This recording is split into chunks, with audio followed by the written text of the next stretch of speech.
their offensive line coach put the AIQ scores up on the wall in their formation. Center, guards, tackles, tight end. And he was like, help me digest this. Like, can these two guys do like man schemes? Can they zone block?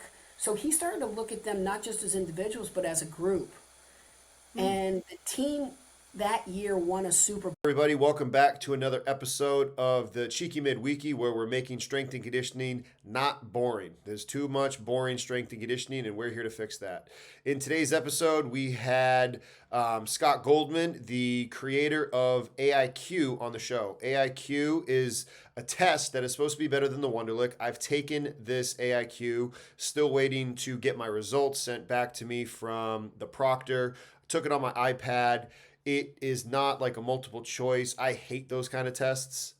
This one, it's kind of like you play some games, you do some scrolling. Anyways, the thing that we're going to talk about in this video is about how we can actually start to profile your athletes on how they like to learn. Are they good at matching and memory? Are they good at, recalling or logistics? And it's important to understand that this is not going to solve any psychological problems that you have with your teams. This is not an all-encompassing thing like that. However, it might start to help you profile how your athletes learn in a different way. You might get this whole test scores back, and then your athletes are like, oh my gosh, yes, I suck at memory recall. Like for me, when I'm taking the test, I was like, when it was like 9 or 12 different patterns, and you had to you looked at it for like 20 seconds and you had to try to recall it as best you can. I was like, I ain't doing it. Don't know how to do it. Just hit next. I couldn't remember it. It was stressful trying to remember it. Or it would show an image and then a number underneath it, and it would be like 1 second. You'd see like a hat and then the number 85, and then it'd be like a turtle and the number 20. And you'd have to try to pair the two together and then recall it all later. I apparently suck at that. However, logic and turning shapes and tracing things, I did way better. So I think this can be a very valuable tool for you, football strength and conditioning coaches, basketball. Like if you've got the budget to use it, I think it'd be very valuable. Enjoy the episode. It's a pretty long one. Fernando and I dive into it. If you like it, make sure you give us a subscribe, share it, let the rest of the people know that you've enjoyed the show. And without further ado, let's get into it. Love the dynamics here. I think there's some really good camaraderie. I almost get the sense that we share a kinship in our mentality.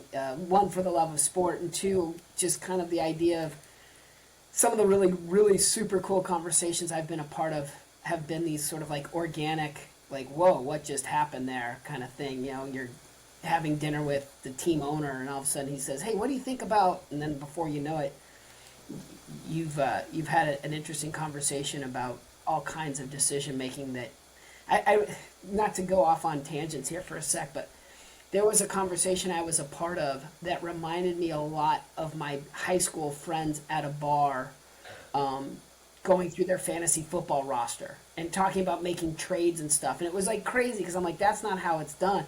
And then there I was with the owner and the team president and everything else, and they sounded just like fantasy football owners, except that they actually could make those kinds of trades, And so it's funny how sometimes you just can't make this stuff up in sports. No, I agree with you. Being in football, sometimes my friend asked me like, "How is it?" And I was like, "It's like real life FIFA. I'm in the game, exactly how it happens in the game. Like the conversations, like how you trade. You'd be like, oh, that would never happen. Like that makes no sense. No sense is like a daily thing here. There's no such thing. I don't guess stuff anymore. It's just like whatever can happen will probably happen." So having said that, oh, sorry, I was just going to say there's that great Nelson Mandela quote, which is like, everything seems impossible until it's been done. And so it is. It's like one of those things where on the playing pitch, you see these amazing feats and actions that occur. And then in the boardroom, you also see these decisions that you're like, wow, that just happened for real. yeah. Yeah, no, and like one of the things that I had been talking about before and got really interested in all of this is the fact that this can finally, like, we've had a guest on before, for our listeners out there, who've heard us talk with Fergus, and Fergus, for you, Scott, he used to work in sport. He used to work at the 49ers. He used to work at Michigan, and We like worked this. together at Michigan. Fergus Okay. Con- Yeah, Yes. I All know. right. So like it plays right into the technical, the tactical, the psychological, like, and just how, to me, this and what you guys have with AIQ, to me, it seems like it could be catapult for strength and conditioning coaches on the psychological aspect and being able to have somebody that they can refer to and help them with what they're trying to do. Does that make any sense? It does. And what I would do is I'd say, like, let's take one step back and look at things globally for a sec. And something that Fernando kind of was instigating the conversation with that led you to say, hey, let's hit the record button, which is we are becoming more and more data driven than ever before. But as my stats professor once told me, he said, look, garbage in equals garbage out. So just because we can doesn't always necessarily mean that we should. And so one of the mechanisms right now is people are collecting a lot of data, but they're not quite sure what to do with it. Amen. And one of the taglines that I like to say when I'm talking with teams about data and analytics and data collection is the concept of you want to ideally amplify a signal and eliminate the noise. And right now we are in a world that has more noise than ever before. So one concept is, can we amplify the signal, eliminate the noise? The other concept is, as much as analytics gives us a really concrete number, and we like concrete numbers because, like in European football, 3 points will always beat a team that scores 3 points will always beat a team that scores 1 point. Like that 3-1 is a no-brainer. So we look at numbers and we like how hard they are. We like how concrete they are, how digestible. And then you can also add them to a graph or a chart, and then they become really colorful and magical looking, right? Mm-hmm. But one of the things that I like to do when I talk to teams is I say, look, like, don't be fooled by the numbers. And, when you're talking to owners who are billionaires, sometimes I will reference, like, you have a financial planner. Most wealthy people do, and you got to ask yourself, what does a financial planner need your money? If they have such analytics and algorithms of how to invest in the stock market, then they should have already retired. And so I always like to talk about, like, the stock market and sports, which is why gambling is so popular, is they both are actually driven not just by facts, but by how people perceive these facts, how they go about digesting these facts. So now let's bring this back into the under the hood of the car that we drive, being in professional sports. It's really interesting, right? Because if we're looking at a report and we go, hey, this guy outscored this guy, well, we should take the higher score every time. And it's like, that's not always the case, because there's a complexity of all of these different variables that come together to help us. It's a rich tapestry. So, and I'm kind of all over the place, so hopefully this is making sense to either the two of you or those that are listening. And if not, please jump in. When the financial advisor tells us to invest our money in, let's just make up a stock, the widget company, he's doing it based off of homework, right? The widget company has this kind of tech industry and this kind of, money out, all these facts and variables. But it's also based off the human perception of this stock is going to be good. In sports, it's the exact same thing. We see a player and we go, oh my gosh, man, this guy is fast. He's strong. He's in the right place at the right time. He's doing all these things. And now all of a sudden there's a narrative that starts to build up. But one of the things that we know to be true with science in decision making is human beings are kind of notorious for being wrong. We have all kinds of biases that filter in, like confirmation bias, right? Where we only accept the pieces of data that fit the narrative or the conclusion we want to get to. And so I think what happens is really good analytically driven teams are doing a great job of preventing garbage in equals garbage out. So they're being selective in what pieces of data they're measuring and how they're measuring it. And then they're using it in conjunction with the artistry of talent evaluation and coaching. Yeah. How have you seen it being used? Oh, you go. I was gonna say, like, when we talk about like off camera and we talk about analytics and data driven, I feel like of the people I've met and the places that I've seen, do the what I consider to be a good job, are the people that know how to surf between one end or the other. Because I see on the one side people that are scared of like facts and data driven, so they just cognitive bias, they reject everything as that, and they would like because they don't understand, they don't know how to use it, or feel like their added value is that instinct that you can't really quantify. So they sort of like pride on their like this like mythical skill that no one can really judge. So you get away with that. And then the others are the ones that are paranoid about the future, trying to predict, like predictive models and all this and all that. And like you said, it's just that's why I believe removing the human factor will be really hard. And the human factor is the distinctive characteristic, because there's people that know, have the art of coaching, if you want to call it something, but also understand numbers. So, like you said before as well, that when you're looking at something, you're making decisions based on stats. You are making decisions based on the past. And, the fact that the sun came out since the world started doesn't mean it's going to come out tomorrow. Statistically, very, very, very, very, very likely. But, Right. you know what I mean? I can't remember what that exact bias was like. But anyway, do you know what I mean? Like, so until something different happens, then the rule we have is only what we've seen. So, Yeah, the way I like to phrase it is like in the NFL, the National Football League, there's 32 teams. If all 32 teams invest in analytics, every Sunday, which is the day that they play all their games, every Sunday, 16 teams are going to be right and 16 teams are going to be wrong. So 16 teams are going to go, I love analytics, and I love that analytics helped us make all these decisions that helped us win. And the 16 teams that lost are going to be like, this stuff's a bunch of hooey, and they're going to throw it out. yeah. The other example I give, this goes back to gambling, is if we could come to a level of mastery where analytics perfectly captures all data and all predictive models and indices, then there would be no need to even play the games. You would just say, hey, team X has all the right variables over team Y, no point even playing. So what I like to do is I like to think of analytics, and again, this is the blend of art and science, is when it comes to, you know what's a good example? Amazon. So Amazon uses their analytic formula where they say, look, we don't know why, but we have seen a statistical trend that in the month of October, snow shovels sell more in places like Minnesota or Michigan than they do, say, in a place like Florida or Louisiana. So what Amazon does with that analytic algorithm is they send more snow shovels to the warehouses up north, so that way, one, shipping costs are down and shipping efficiency goes up, right? And they can deliver a snow shovel in 1 or 2 days.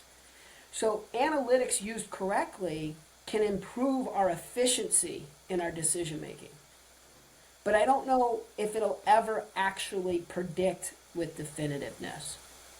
Yeah, yeah. It's like those movies that question, the difference between fate and free will. And you see the characters like mind blown and suddenly making that decision that couldn't be predicted.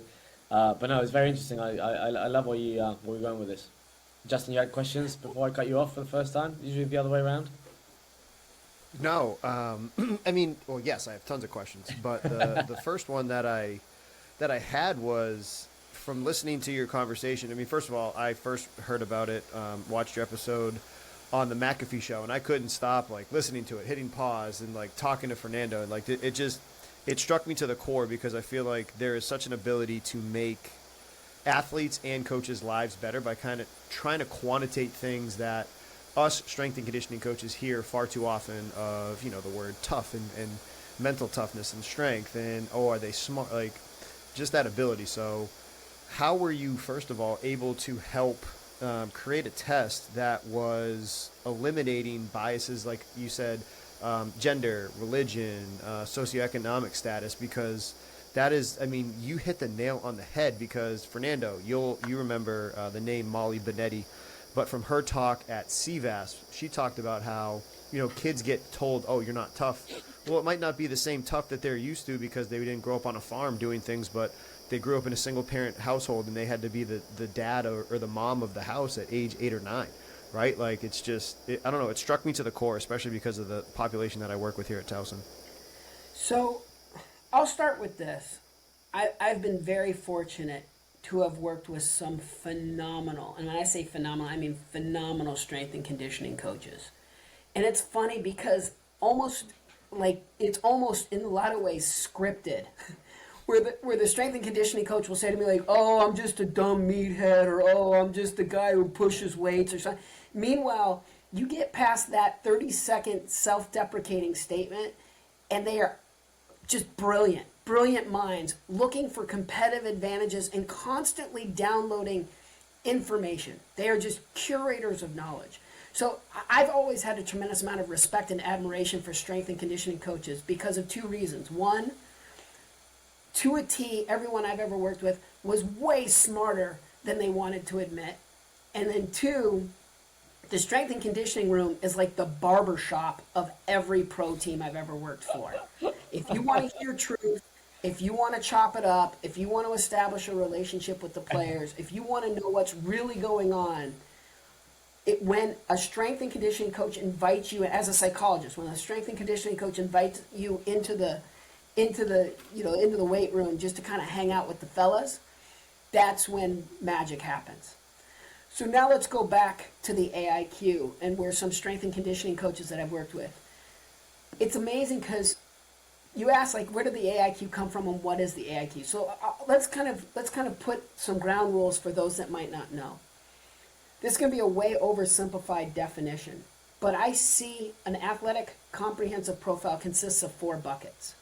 So bucket number 1 is the physical measurables: size, strength, speed, agility. The stuff that the strength and conditioning coaches really can maximize their measurements on, as well as maximize their optimal outputs. Second bucket is experience. So it's about getting somebody from a well-known system. So like in American sports, you have programs like Alabama and Georgia that just produce high-level talent. And so if you're going, hey, our system, like the Philadelphia Eagles, the NFL team, the Philadelphia Eagles, just drafted a whole bunch of Georgia Bulldogs. And one of the reasons why is their defensive system, their scheme is very similar. So they're going like, hey, if we grab guys from Georgia, they kind of already know what we're about to teach them. So that second bucket is experience. Third bucket is intelligence. And intelligence is really about problem solving. That if you were to think about sports, which is how I think about it, as this ever-mutating, unsolvable puzzle, which is why Vegas and all the gambling and everything else can't figure this stuff out. If it's this ever-mutating, unsolvable puzzle, then intelligence is one of the mechanisms of allowing you to solve puzzles cognitively.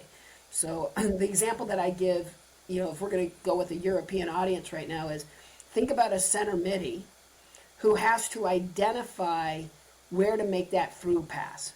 Let's say the defensive back of the opponents are in like a flat back 4 formation, and you've got your 9 checking 2, and you've got your winger kind of pushing fast. And you're going, okay, do I hit the 9 in the check 2, or do I lob one over that flat back 4 to the winger who's coming on, and do I hit an angle? Like, that's a whole bunch of complicated cognitive puzzles that they have to do in live time. And some people are just better at it than others. And then the last bucket has a lot to do with things like personality. Are they a locker room guy? Are they going to be toxic? Are they poison? Are they good characters and all of that? So going back to the AIQ and that measure of sports-specific intelligence, the reason why my partner Jim Bowman and I created it was we just wanted, having been a sports psychologist for 25 years, I've never met a coach that really loves to mother F a dude. I've also never met a player who really loves to be mother effed. So one of the things that you hear a lot is they either don't know or they don't care. And the default is they don't care. And though that might be true in some circumstances, and don't care would be that 4th bucket, that personality bucket. But the 3rd bucket, the intelligence, is they don't know. So what I know from my training as a school psychologist is sometimes people can be misdiagnosed as troublemakers, or they're in the classroom, their classroom disruptions, they've got oppositional defiant disorder, all of that kind of stuff. When what it really is it's just somebody who's struggling to keep up with everybody else because they have a learning disability. I think we've all been a part of a team at various levels where you see that one player who, like, as they're running, that one player is kind of like dragging behind, right? Like he just can't keep up. As they're doing laps, he's getting further and further behind. Well, no one would mother F that player and say, oh, he doesn't care. They would say, oh, this guy's just not physically fit, or he's not as physically capable as these other individuals. There would be this kind of known gap that we would accept. No different like in the NFL, a 360-pound offensive lineman and a 185-pound wide receiver, if you put them on the same 100-yard dash and ask them to sprint, you wouldn't even put those two in a competition because it would be such a no-brainer of who would win. So what Jim and I kind of talked about was, we said, gosh, I think we can make a lot of impact. I think we can do a lot of good if we can help people understand that some people process information to a equivalent lag as that one kid who couldn't keep up with everybody else while running laps. And if we can help them catch up, if we can kind of give them like maybe a scooter or something that gives them the ability to close the gap on that lap, then there might be less combative behavior. I mean, that's unbelievably insightful. How does that get done for anybody that's listening? They're like, all right, what do I do? How do I do this for my athletes? How do I help them out? Yeah, so step one is you measure the AIQ.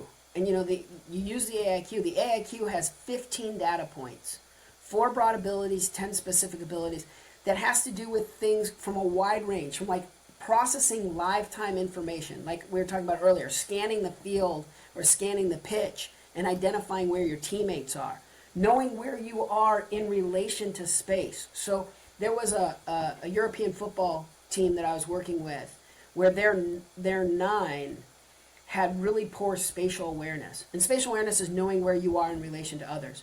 So I asked the 9, I said, hey, do you ever drift off sides? And the coach who was in the room started to kind of like chuckle under his breath. And the 9 goes, how did you know that? And I said, well, your spatial awareness is low. And I could see that being something where as you're watching and tracking the ball, you might just lose track of where you are. And he said, great, what's the solution there? And I said, I think I can think of 2 immediate options. One is put your body on the last defender. So that way you don't have to kind of sense where they are. You're actually having that tactile sensation. You feel where they are. And some players do that already. Like that is part of this. And when you need to create space, you kind of push off and go. But it also leads a disadvantage because if that player is marking you and you're trying to stay connected to him, right? So that was option 1. The other option that I gave to the team, to the coach and the players, I said, we could convert you to a winger. I said, maybe you're ridiculously fast and you might be a winger and therefore you're less likely to drift off sides because you'd be coming from, 10, 15 yards or 10 meters, further away from the last defender. And the player lit up and he looked at the coach and they started laughing. I said, what's so funny? And the player said, for my club team, I'm a winger. And the coach said, you know what, I think we should probably think about converting you to winger. So I have found with good data, remember garbage in equals garbage out, but good data amplifies the signal. It helps coaches make well-educated decisions. So it's funny, Fernando, you were talking about this as a talent evaluation tool, which it is. AIQ is great at assessing talent. The question is when and how often do you assess? So one element is pre-onboard, right? Before draft, before free agency, before selection, you go, hey, does this guy's cognitive profile fit what we're doing here? But there's also a post-onboard moment where you go, okay, this is our guy. Now we got to figure out what to do. Is he better off maybe like going from center midi to being, center back, or being the 9 converted to the winger, or any of those other kinds of things, or even how we game play. Do we play more of like an offside trap? Do we play more traditional 4-4-2 or a flat back 4? Like you can start to design your game plan, your schemes, your tactics based off of what they're cognitively good at and offset cognitive weaknesses too. And then the third element is development, right? So we can go to development academies and help teams that are trying to figure out how to get these, 16, 17, 18-year-olds to really be at their best performance. Yeah.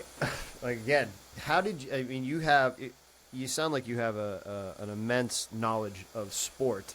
Are you able to even help out? Like, okay, you talked about the baseball, or excuse me, the soccer example. You talked about American football before, but like, okay, other sports like baseball. What are some of the best sports that the AIQ would be beneficial to, or anybody that's listening out there? Yeah, I mean, that's the beauty of intelligence, right? Is it can be applied anywhere and in pretty much any situation. Now, one thing I will asterisk. So I've been a sports psychologist for 25 years, working with professional teams across multiple leagues, et cetera, et cetera, et cetera. One thing I've always asterisked is when a product came to me and I was the gatekeeper, and they said it did everything, like it cured ADHD and offside penalties and false starts and everything, like that to me is a little bit of a warning. So I just want to say, though the AIQ does have a tremendous amount of diversity and utility, it's not meant for everything all of the time. And anything that is, again, makes me kind of go, meh. Sometimes, like I'd rather under promise and over deliver. But going back to your question, teams that have used us, football, both American and European, rugby, baseball, basketball. We've also been in the military, so firefighters, special forces units, volleyball, skiing. We actually, and we did skiing, and we also did sleds, the luge and the skeleton and the bobsled. We did that with an Olympic Development Center. I mean, it's interesting because, again, anytime you have a situation that's an unsolvable puzzle, intelligence is going to factor into it. So when I was working at the University of Arizona, we had 16 teams. 14 of them were using the AIQ. When I was at Michigan, we had 31 teams. I want to say it was like 27 of them were using the AIQ. The teams that were not using the AIQ, which make this a little bit easier, was teams that were like swimming, cross-country running, rowing. More individualized sports versus things that have a little bit more complication in there. I mean, it's funny. We had a golf program ping us. And I was like, I don't know if this is really meant for golf, because in my mind, I always thought about it from team sports where there was all these moving pieces.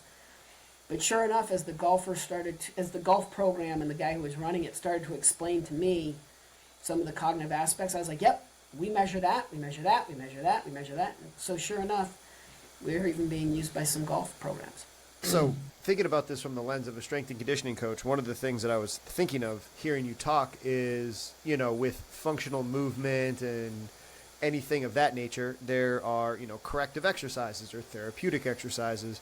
What would be the quote unquote, corrective exercises or therapeutic exercises to help bridge any of these deficiencies found from the AIQ? So basically, I'm so glad you brought us back. You saying like, is this as a test? Does it come with a prescription as well, like a diagnose or like areas, or is that what you're going for? Because I was going to go before that and say, without giving away too much, what's the test though? What do they have to do? Is it? I'm assuming it's not like a multiple choice. That's right. So two really important points, and I promise I'll hit both of them, or I'll do the best I can. So let's go to the first question, which is like, well, how does strength and conditioning coaches? And I'm so glad you brought us back to that. And here's why. Those great coaches that I've been around, they were like, Scott, can this make me a better teacher? And I was like, yes, that's what it's intended for. See, I see strength and conditioning coaches, they teach as much as they motivate, if not more. And so one of the things that happened, so there was a specific athlete I can think of where they were just struggling in the weight room. And they couldn't quite figure it out. It was really a lot to do with form. And so I looked at their AIQ score, and sure enough, their multiple target search was off. And multiple target search is like kind of like a Where's Waldo task. It's the ability to look for minute details in a crowded space. And so what was interesting was the coach was telling the player to watch his performance on a video playback. So they were doing, like, I'll just kind of make it up, like they were kind of doing like they were doing like a dead pull or something like that, you know, or a squat.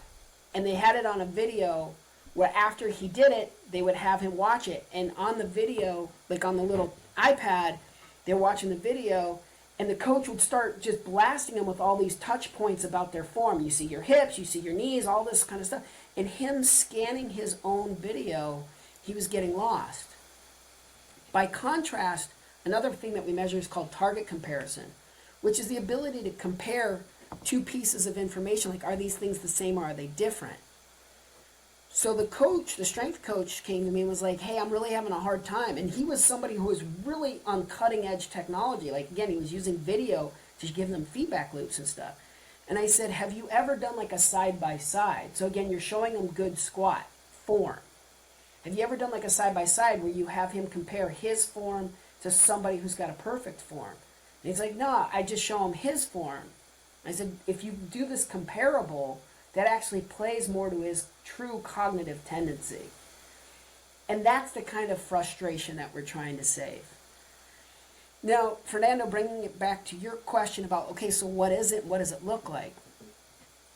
We wanted to make it universal. Justin kind of mentioned this earlier. Like, we wanted to make sure that there was no biasy. So things like wealth, socioeconomic status, race, religion, but also country of origin. As important as it was for us to test somebody from like rural Iowa or inner city Miami, we also wanted to be able to test somebody from the Netherlands or Australia. So the test is nonverbal by nature. It's a lot of games and visual tasks. It's all done on an iPad. It takes about 30 to 35 minutes to administer. And what most athletes say, the two most common comments we get is, damn, that shit was hard. I don't know if I'm allowed to say that. Oh, you can swear. You can. Oh, okay, good. They'd say, damn, that was hard. And then the other thing they'd say is, this is so much better than you asking me multiple choice questions, or do I like dogs or cats or anything. They found it to be engaging because it's kind of like playing games like Candy Crush. Like that. One of the things that I was thinking, like putting my nerd hat on, as you were coming up with these tests, did you have to, or did you have a difficult time? I'm trying to figure out the best way to say this. Were you guys, as you were making up those tests, or were they already prior validated?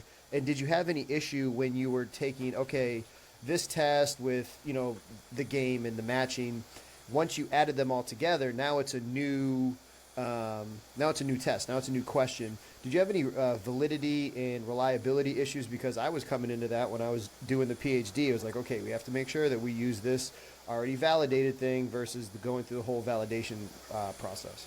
So let's friggin' nerd it up, bro. Great question. Great question. And this is where I love to give my partner Jim Bowman a world of credit. Here's what we did. The first thing we did was we followed the American Psychological Association's ethical guidelines for test construction, which meant we had to do test, retest, reliability. We had to do construct validity. Like, we followed all of that to the nth degree. So that's step one. Step two was we took something called the Cattell-Horn-Carroll theory of intelligence, CHC theory.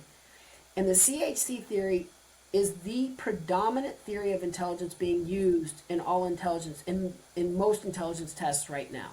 So it is the gold standard. So if you're familiar with things like the Woodcock-Johnson or the Stanford-Binet or the Wechsler scales, these are all things that have been used in schools to identify things like learning disabilities or giftedness in children for decades.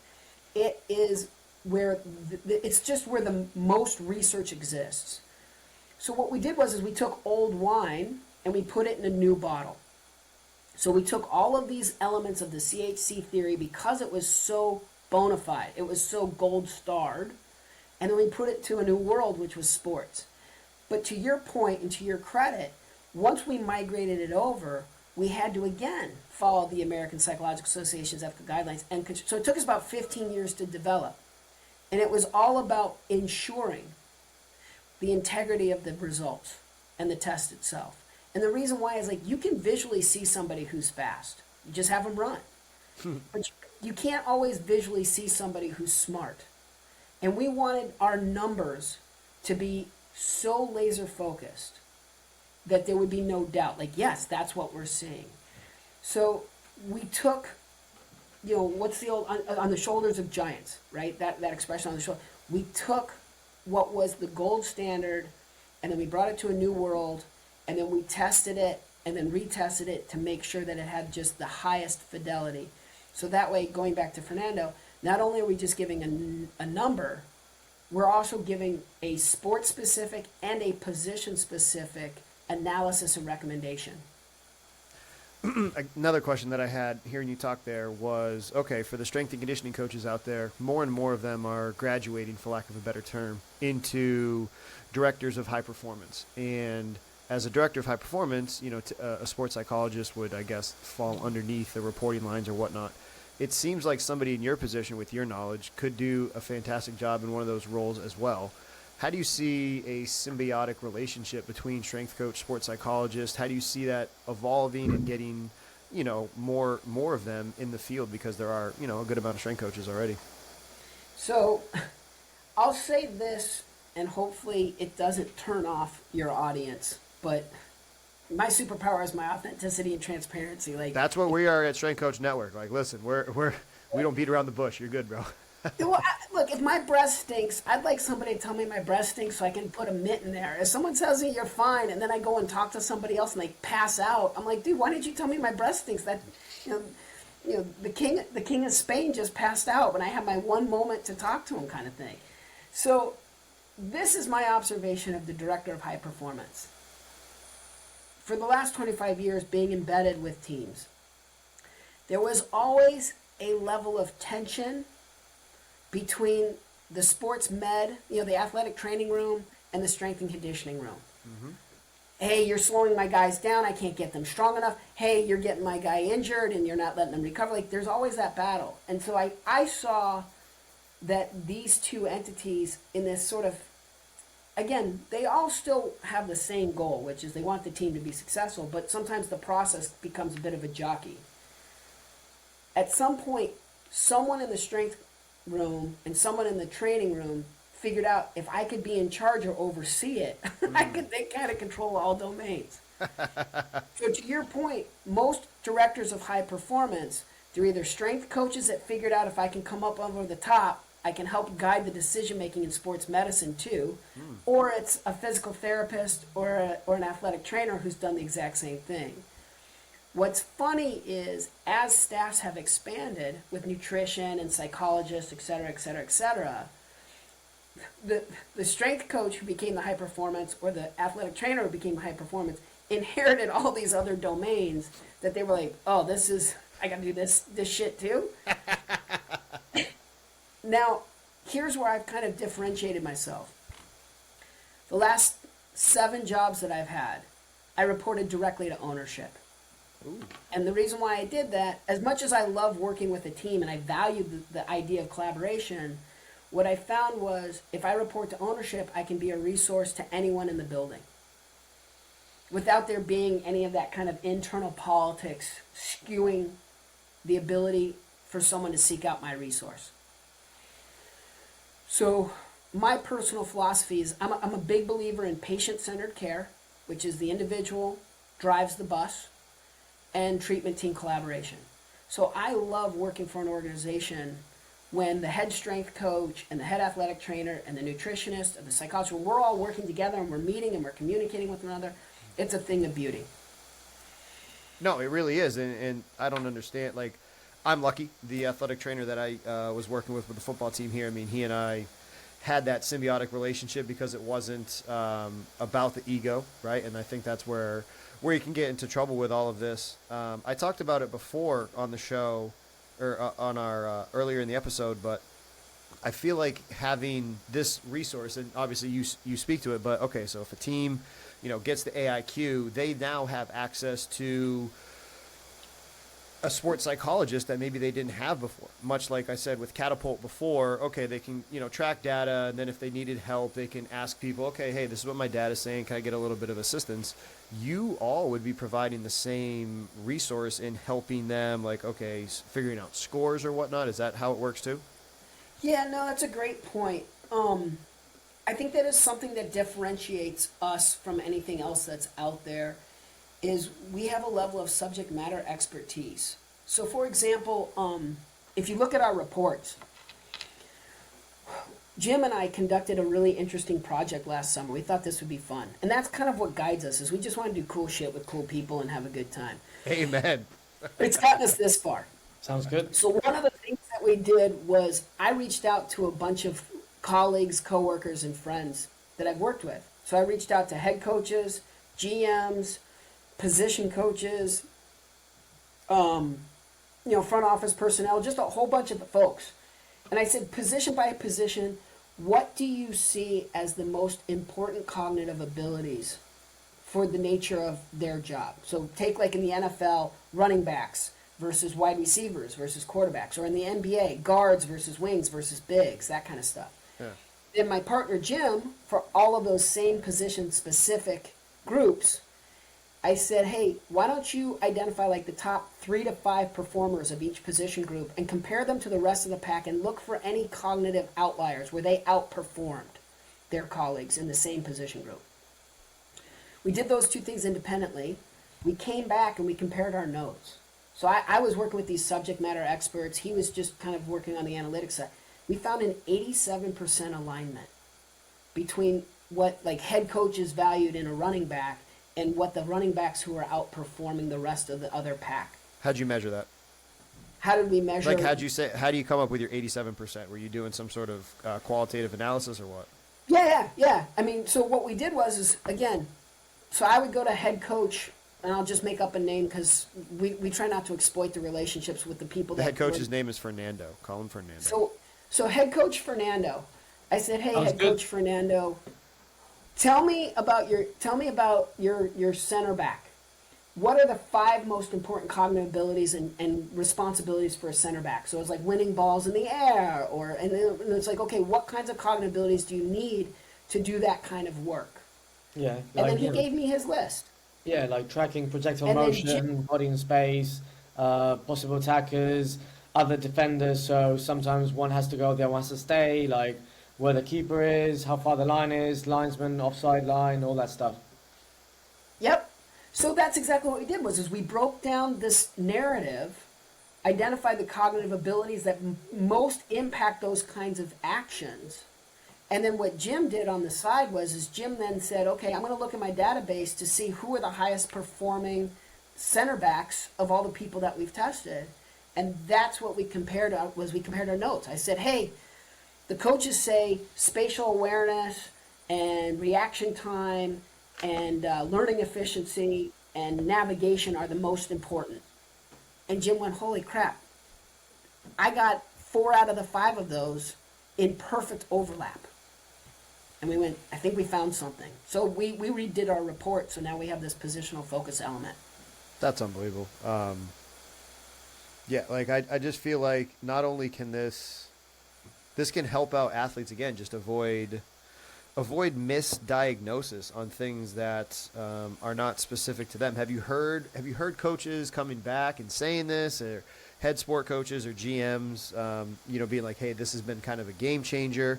And if so, what were the practices that they conveyed to you? Again, we're not asking for like what the team and who they are. No, just like what were the general themes from, okay, the teams that did a great job and they were reporting back how awesome it was. What was some of the feedback and the things they were saying? Like, you got one of the general themes was we had been trying to shove a square peg into a round hole for years, and you finally told us that that's not going to fit.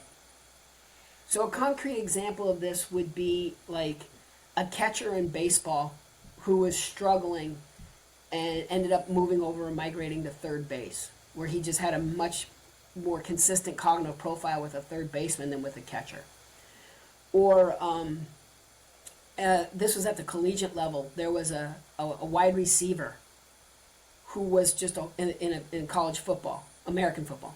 They brought in a new passing coordinator. So the previous coach had recruited him. The passing coordinator loved complicated decision routes. So all these multiple route decision trees that, it's a thing of chaos and beauty.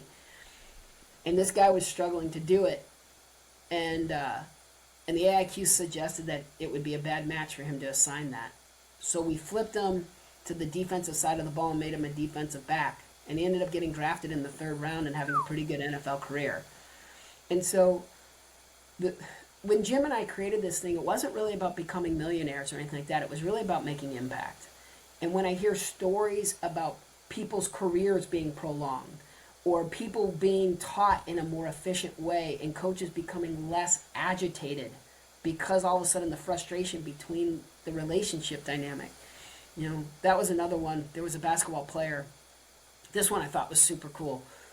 The basketball player was being inconsistent in what was being digested. And the coaches were becoming frustrated. The player was becoming frustrated because the player would be like, dude, I got it. And the coach was like, really? Because you messed up in this situation. And then it just would go downhill. So they came to me and they're like, what do you think? And I said, well, do you notice a difference from when you tell him, like, this is what we did 2 weeks ago against the Atlanta Hawks versus calling a timeout and drawing something up on a whiteboard? Two very different cognitive tasks. To recall information from much longer versus holding an image like a dry erase board. And they said, no, we've never tried to differentiate. I said, try it for 1 week, see what happens. Just, notice if it's stuck or not.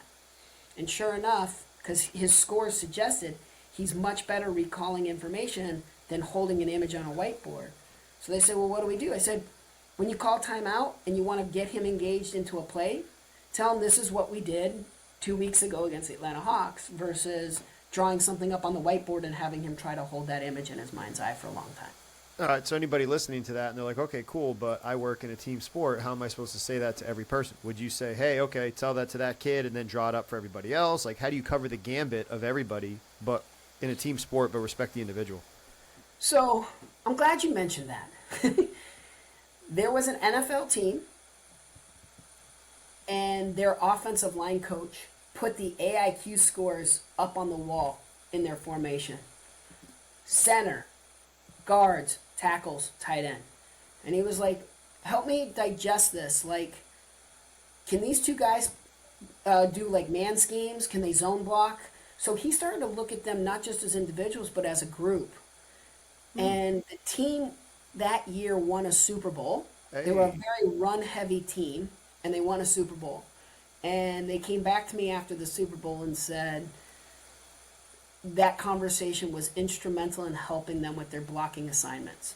And also their depth chart. Because what they started to discover was, hey, this guy who was talented enough to be with the starters, but his cognitive profile suggested if they were to just straight up block the guy in front of you, he'd be fine. But if they wanted to do some kinds of like twists or stunts or any kind of other complicated blocking scheme, he'd make too many mental errors. Anybody listening, that's a mic drop moment. Anybody who's like, all right, I've heard enough. I've listened to you guys for 48 minutes. Where would somebody contact you? How do they sign up? What's the process look like?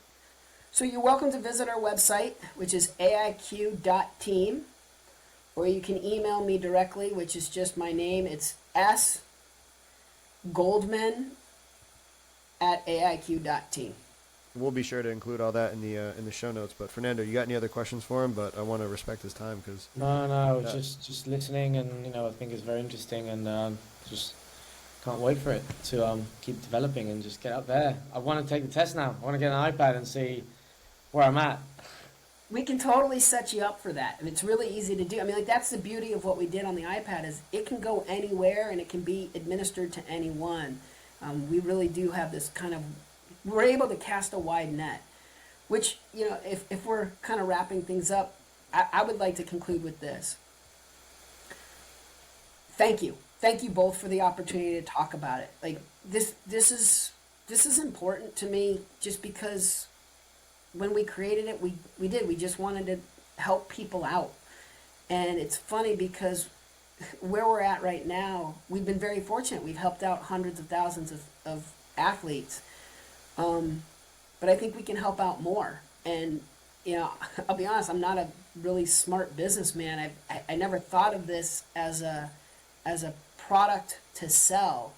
I've always thought of it as an instrument to help.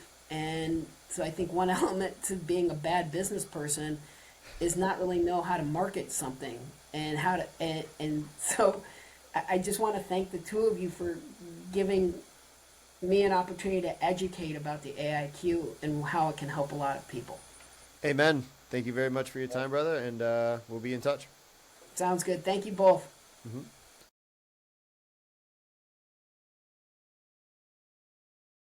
Congratulations on making it to the end of the video. Why don't you celebrate by watching more videos just like it? You can also help us on our quest to placate the algorithm gods by liking, sharing, subscribing, and commenting. Thank you.